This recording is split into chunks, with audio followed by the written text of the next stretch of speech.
Hello, everyone, and welcome to another episode of A Story with Gorte. Today, we will be reading Chapter 6 of The Scarlet Rose. To recap Chapter 5, it was about Meldrin and Lazarus. They returned home and they were in the throne room when their father greeted them and hugged them. And then all of a sudden, some woman came and decided that she wanted to talk to the two boys, which that woman was Makora. And now Makora has killed the king, has injured Meldrin, and has now taken Lazarus under her control. So we will see what's going on with them. But Chapter 6, let's get started. The two arrived at the gates of Pandemonium. Two blue flags with golden swords crossing hung over the outer wall. The guards that stood watch had the same armor color as the flag, blue with a golden trim. They bowed to Misty and Kalik as they entered. Pandemonium was much like Grimdall. The citizens scurried the streets like rats with bagged goods. Misty followed the road to Main Street to the castle. Kalik followed close behind. "Hey, I just want to say thank you again," Kalik spoke. Misty turned her head. "You're welcome. I should be thanking you for saving my life. Without you, I would have been dead." "Call it a favor returned." Misty nodded. "Okay. Do you mind doing me a favor?" "Sure, what is it?" "Can you go to the mailing system and send a messenger bird to the capital, Corridal, and tell the king that his son should not go to Grimdall, as it has fallen?" "Of course. Let me know what King Bronn says." Misty nodded in agreement. Kalik went off to find the mailing system. Misty walked into the castle. No guards or soldiers were on patrol. The castle seemed empty, with its mysterious silence to it. As she made her way to the throne room, she noticed the door opened ever so slightly, and heard people talking from it, just like last time. "Now, Bronn, it's only a matter of time before the orcs come and invade our homeland. We need to be ready. If you have soldiers going on pointless missions, that won't help us defend the capital at all," a deep voice shouted. "Father, do you know anything about these orcs? They are not a threat. And even if they were, Makora and her mages can handle them. Remember, Father, you gave the throne to me because you created the Grand Council. So what I say stands with the capital." "That's right, Bronn. I created the Grand Council, which is still a higher power than you as king. You will respect my wishes. I order you to call off your expedition to the Aldarium." Bronn's laugh echoed through the halls. "You are hopeless, Bronn. Do whatever you damn well please, but do not ask me for my help." A loud tap of a staff echoed through the throne. Finally, he is gone. Misty knocked on the door. "You may enter." She pulled it open and walked inside. "Misty, I am surprised to see you here so soon. I am sorry, but your mother isn't here at the moment. But have you discovered anything?" She shook her head. "Unfortunately, no. I don't mean to bother you, but I have some grave news that I believe you need to hear. This morning there was a massive attack on Grimdall. Orcs and demons flooded the streets. I am sad to say Grimdall has fallen." Bronn hunched over in his seat. He rubbed his eyes as if tears formed in them. "This is terrible news indeed. Bane was a close friend of mine. It is sad that he is gone now." Bronn looked at Misty. "Thank you for delivering the news to us." Misty nodded. "Of course. I shall be going now." "Wait, Misty," said Bronn. She glanced behind her. "Yes?" "How would you like to go on a special mission for me again?" She raised a brow. "What kind of mission?" "I need you to go to the village that lies west of here. It is said to be taken over by the witches that call themselves the Scarlet Rose. I want you to see if it's true, and see if you can find anything of importance. We can't have a coven running around while we have a war going on." Misty's eyes widened as the words Scarlet Rose flooded her mind. Misty nodded. Of course. I shall head there today and report my findings. Misty walked off, back outside to see Kalik approaching her. Your message has been sent, she said. Misty nodded. Thank you. I informed the king of Grimdal's fate. What do you plan to do now? I think it's time for me to head off. Thank you again for everything. She nodded. It was an honor to fight with you. You as well, Kalik. Take care. May our paths cross again. Misty waved goodbye and left. She exited the city and headed west following the path. She gazed at the surrounding area. Trees filled the area with elk, while elk roamed around like birds, and birds flew overhead. Night rose as Misty reached the village. It was built on a slope having 3 levels, a bottom, middle, and top. The town seemed abandoned. No people, no guards, and an eerie dread of silence. Misty ducked behind a building, making sure if anyone were here that she wasn't seen. She made her way to the middle of the village. She looked at the tall building that erupted from the top of the village. A bell tower erected from it. It chimed 7 times. Misty heard the sound of rattling bones behind her and jolted her head to see the skeletons heading to the citadel. They wore broken armor and dragged rusted axes. Misty stayed quiet as they passed, watching them enter the front doors of the citadel. Misty made her move and hid behind another building as she entered the top part of the village. The bell tolled once more, and in her sights the ground moved, the dead rising before her, arms ripping through the dirt like plants, ghoulish creatures with rotten flesh and drool running down their mouths. Some were tall and thin, some were short and pudgy, but all had black soulless eye sockets. They too entered the citadel. What the hell is going on? Misty followed the undead inside. Entering the first room, she came to a decision.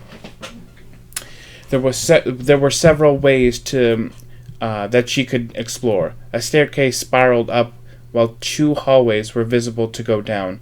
Stairs leading down to the underground chambers were also present. Misty decided to work her way from the top to the bottom.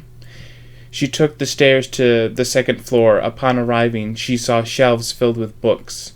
She saw a pedestal with books piled on, open to several pages. She scanned the books. Summoning of Zarmanoth, the great beast of darkness. He and his 7 brothers live imprisoned. Once Zarmanoth has awakened, then he shall wake his brothers, and the world shall fall to darkness. Oh no. Misty scanned the pages to see what was needed for the ritual, but nothing seemed to have been marked down. She ripped out the page and went on. Nothing seemed to be on the top floor besides the library, so she headed back down. Seeing all the paths that she could take, Misty went down the main hallway. As the hallway opened, Misty saw a rose encased in glass on a pedestal. Another scarlet rose? She examined it. Thorns stuck out from the stem, and its petals were glossy, glimmering light from them. It's another rose, like the one I received. Misty lifted the glass and touched the rose's petals. They're soft. Unusual. I never touched the petals of the rose I received. Maybe it was the same. Misty grabbed it by the tip of the stem where the rose grew. She lifted the flower from the pedestal as she walked away. Whispers filled her ears. She glanced behind her but saw nothing. The rose emitted a blue light, like the one at the inn. The markings on her body burned once more like the fires of hell. She collapsed to the ground. What is this burning? Why is this happening? She thought. Again the blue energy swirled around her, burning her skin with more markings. She glanced up to see a woman with long brunette hair. The woman floated as if it was only a magical image. She bore a scar on her left eye and wore a long robe that slit at the sides to let her legs escape. She was chubby in weight, but curved out with how tall she stood. "Who are you?" Misty asked. "Please, you must help me," she replied with a dwarven accent. "My soul has been stripped away from my body. This is Macora's fault. Misty's eyes widened. Did you say Macora? The woman nodded. Yes, she has turned against the Scarlet Rose. She has turned against the Grand Council. She wants power. That's all she wants, is power. I see. And who are you again? Misty asked. I am Valesra. Misty thought for a moment. Valesra. The same Valesra that ended the First War, who was deemed the title of Ancient Protectorer? That Valesra? She nodded. Yes. I also formed the Kelthorin, for mages to harness their power. Who are you? Misty. My name is Misty. Misty? Your Macora's own daughter came here? Well, I was told to come here by Bron. He told me I needed to see what was happening at this village. So Bron Cordus asked you to come here. This isn't good. If he knows Macora's intent, then maybe sending you here was a trap. Misty shook her head. It might be, but if I didn't come here, I wouldn't have found you. Where is your body? Is it here in the Citadel? No, it's being held somewhere on the Isles of Korhal. The Isles of Korhal? I know someone who lives there. Maybe he can help. Were you a part of the Scarlet Rose? Valesra nodded. Yes, I was one of the founders. Macora was another. Misty's eyes widened. Macora was a founder? And if you're part of the Scarlet... Wait, Misty shouted. I was given a Scarlet Rose, and when I examined it, a burst of energy was released. Do you know what these black markings are? Misty revealed the markings on her neck. Valesra widened her eyes. The curse mark. I haven't seen that since... Misty, behind you! She turned to see the undead from earlier, along with Bron and Macora standing at the doorway. Mom? I was hoping you wouldn't find this, Macora said. What is going on here? What are your plans with the Ancient Protectorer? Misty yelled. Misty glanced at Macora's shoulder to see the wound. Easy. Strip her power from her so we can use it to summon Zarmanoth, Bron answered. But why? Because the people of this world are pathetic. And you honestly believe that peace can be brought to the Divine Confederation and those savage orcs?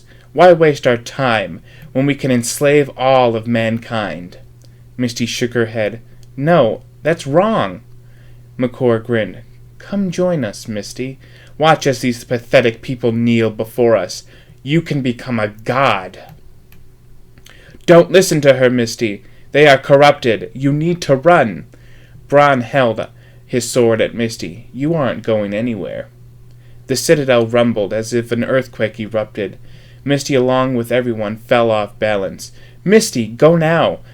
Get to your feet and run, Valesra yelled. I won't be able to communicate with you. Please hurry and find me. Misty darted out, escaping the ghoulish undead and her mother. She stood at the door of the citadel to see the man that had been at Grimdall.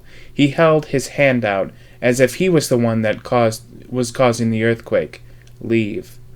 I have business here, he spoke, his voice low and utterly soothing. Misty nodded and ran past him. A cold chill filled her body as the two made eye contact. His eyes burned purple.